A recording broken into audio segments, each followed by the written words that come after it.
Alors, je m'appelle Sandro Guzzi, j'enseigne l'histoire moderne à l'Uni de Lausanne. J'ai enseigné aussi à Berne, où j'ai fait mon habilitation. Et je me définis comme un historien, je pense, critique et sceptique aussi, et qui cherche surtout à comprendre de façon critique et indépendante. Mais c'est peut-être un cliché, mais fondamentalement, je pense que ça sert à comprendre le présent. Je pense que on ne connaît jamais vraiment une personne si on ne connaît pas son passé. Et je pense qu'on ne connaît pas une société si on ne connaît pas son passé. D'où viennent certaines choses que l'on observe, que l'on voit. Ceci dit, pour un historien moderne, donc de l'histoire moderne, ce rapport n'est pas toujours évident. Hein.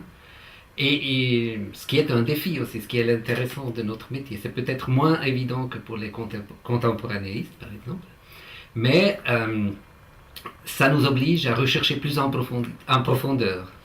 Par exemple, en ce moment, je réfléchis beaucoup sur les origines religieuses de certains phénomènes politiques, par exemple Berlusconi en Italie, et j'essaie de voir aussi les racines catholiques de ce type de régime, de ce type de gouvernement. Ce sont les interrogations qui m'intéressent et qui me passionnent et que j'essaie de proposer aussi aux étudiants. Donc ce rapport entre présent et passé, il dirige l'ensemble de tes travaux en histoire. Je dirais que c'est une interrogation personnelle. Ceci dit, il faut aussi laisser un peu une certaine indépendance au passé, je pense. Il ne faut pas essayer de trop mettre la main dessus et de ne pas rester de cette façon prisonnier de nos préjugés contemporains. Et j'essaie aussi toujours de voir l'altérité du passé, ce qui est vraiment différent, ce qui n'est pas comparable. Donc les évolutions aussi qui ont eu lieu depuis l'époque moderne, dans mon cas, ou le 19e siècle en partie, et notre situation moderne. Et un jeune aujourd'hui qui sait pas très bien ce qu'il a envie de faire, comment tu pourrais lui proposer de faire des études d'histoire? Qu'est-ce qui pourrait motiver, à ton avis, un jeune aujourd'hui à faire des études d'histoire? Je crois que c'est une question très personnelle. Je pense que les jeunes ou chaque personne doit vraiment faire ce qui l'intéresse, ce qui le passionne. Mais je pense qu'il y a beaucoup de pistes ou de traces. Je pense que, justement, comme je l'ai dit, beaucoup de phénomènes ne sont pas vraiment compréhensibles. Phénomènes de l'aujourd'hui, si l'on pense à notre vie familiale, par exemple, même à la sexualité ou à la politique, il ne, ces phénomènes ne sont pas vraiment compréhensibles en profondeur si on ne sait pas d'où ça vient, hein, quelle a été l'évolution, quels ont été les changements seulement par rapport à nos pères ou nos grands-pères, nos ancêtres. Et ce type d'interrogation est sûrement passionnante. Mais je crois que l'histoire, en fait, est illimitée. Tout est histoire et chacun peut y trouver ses chemins, ses pistes.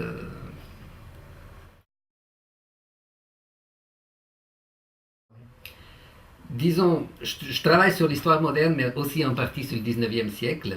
Et ce qui m'intéresse, c'est un peu une histoire critique, c'est-à-dire je suis très influencé par la micro-histoire, notamment la micro-histoire italienne, et je suis quelqu'un qui est assez sceptique en général sur beaucoup d'interprétations, sur beaucoup de clichés qui sont colportés quant à notre passé. Micro-histoire, ça veut dire pour moi d'aller voir vraiment dans le détail, en petit, euh, ce qui se passe dans des sociétés, comment ont vécu des gens du passé, et si certaines grandes interprétations, grandes idées sur le passé peuvent être vraiment vérifiées ou pas à l'échelle locale, dans de très petites sociétés. Cela pose des problèmes de généralisation, etc. Mais en gros, c'est ça. Par exemple, maintenant, je travaille, ce qui m'intéresse beaucoup, c'est le travail sur l'histoire de la sexualité, parce qu'il y a de grandes thèses sur la sexualité à l'époque moderne, et ça m'intéressait de voir si, dans le concret, on voit quelque chose de ce type. Alors, c'est très difficile de trouver des sources, mais il y en a. Et justement, en travaillant très en détail sur des petites sociétés, en allant voir vraiment qui sont les personnes, par exemple, qui ont des enfants illégitimes, ou qui ont des relations illégitimes, qu'est-ce qu'ils font en dehors de ça quelles idées ils ont, quelle place ils ont dans la société, ou elles ont, des femmes aussi naturellement. Et on voit des choses très intéressantes. Par exemple, qu'au XIXe siècle, ce sont en grande majorité des radicaux, donc des gens qui ont des positions politiques et religieuses très personnelles, très spécifiques. Alors cela repose toute une série de questions sur l'histoire de la sexualité en général, par exemple. Parce que, par exemple, pour les couches populaires, on a beaucoup dit, oui, la sexualité est influencée par des facteurs tels que l'économie, le milieu. Mais en fait, on la voit toujours comme quelque chose qui est influencé par l'extérieur et comme des gens qui agissent plus ou moins comme des animaux influencés par des forces extérieures. Alors que, justement, par cette démarche très détaillée, on voit que ce n'est pas du tout comme ça, que des personnes ont des idées quant à la sexualité, quant à la religion, quant à la morale, et ils les appliquent. On les voit dans leur comportement. Alors ça, c'est un peu la démarche qui me passionne, par une observation très détaillée d'une réalité locale, de reposer des questions beaucoup plus générales sur, par exemple, sur l'histoire de la sexualité. Voilà, cela est très, très intéressant et très difficile. Pour l'histoire de la sexualité, justement, on n'a que des fragments, parce que les personnes ne parlent pas de ça. Mais on peut reprendre des sources classiques, comme les registres des paroisses, où on trouve, par exemple, les données sur les enfants illégitimes. On peut reconstruire, par exemple, les enfants qui ont été conçus avant le mariage. Ce sont des données classiques, mais on peut les interpréter de façon différente. Justement, ne pas se contentant des chiffres, mais en allant voir qui sont ces gens, qu'est-ce qu'ils font dans leur société, quel type d'idées ils ont. Et alors, on doit exploiter d'autres documents qui nous donnent ce type d'informations. Des documents politiques, par exemple, sur les partis, sur les factions dans le Valais du XIXe siècle, par exemple, ou les très riches minutes des notaires, où on voit comment ils se positionnent dans cette société, quels échanges ils ont avec les autres personnes, quel type de contrat ils stipulent, etc. Donc on arrive, par ce travail assez minutieux, assez lent aussi, à reconstruire des mosaïques qui nous donnent un autre type d'information, de vision.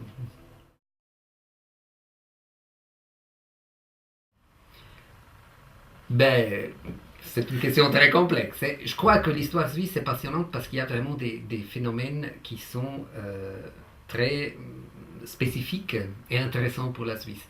Ce que je mettrais sûrement en premier plan, ce serait par exemple toute l'histoire de la proto-industrialisation et de l'industrialisation, donc du travail à domicile, de l'industrie textile, déjà au XVIIIe ou XVIIe siècle.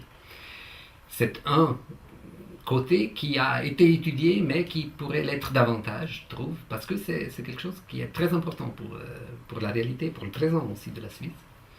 Comment ça, c'est très présent aujourd'hui? Mais tout le fait que la Suisse est l'un des pays les plus avancés, qu'on a des problèmes économiques liés à des problèmes du capitalisme, mais que en même temps, en Suisse, ce capitalisme a une tradition très très profonde, très enracinée dans la société et surtout dans les cantons protestants.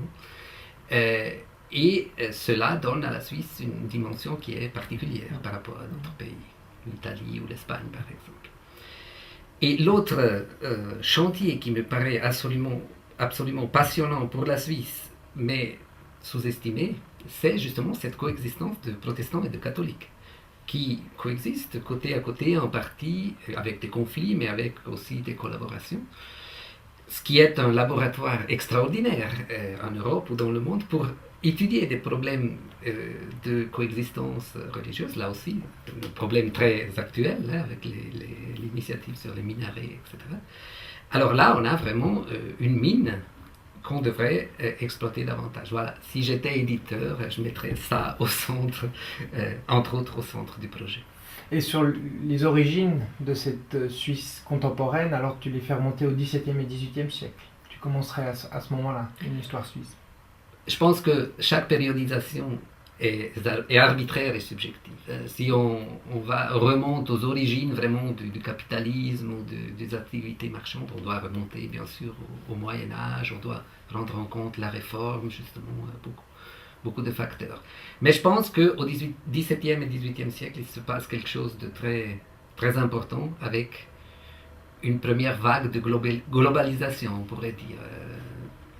Les liens plus profonds avec l'économie mondiale et la pénétration aussi de nouveaux produits, de nouvelles modes, de nouvelles attitudes de consommation, même dans les classes populaires, même dans des vallées reculées, où par exemple le coton, la soie entrent dans les modes, entrent vraiment dans le désir et dans les habitudes de consommation. D'accord. Est-ce qu'il y a d'autres questions que tu aurais voulu qu'on aborde ou d'autres thématiques? Ou sur les travaux que tu fais, il y a d'autres choses que tu pourrais... La dernière chose que je pourrais dire, c'est que j'essaie de faire cette liaison justement entre passé et présent, aussi avec les étudiants, par exemple en proposant des articles de presse actuels, et en les faisant réfléchir sur les rapports, par exemple, entre ces phénomènes actuels et le passé.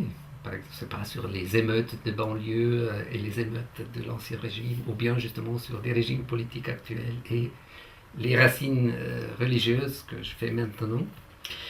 Mais j'essaie aussi de faire, j'écris de temps en temps des petits articles pour un journal tessinois par exemple, où j'essaie de réfléchir par exemple sur des phénomènes contemporains en clé historique, ce qui est un excellent exercice aussi pour moi pour vraiment réfléchir sur ce rapport qui est essentiel.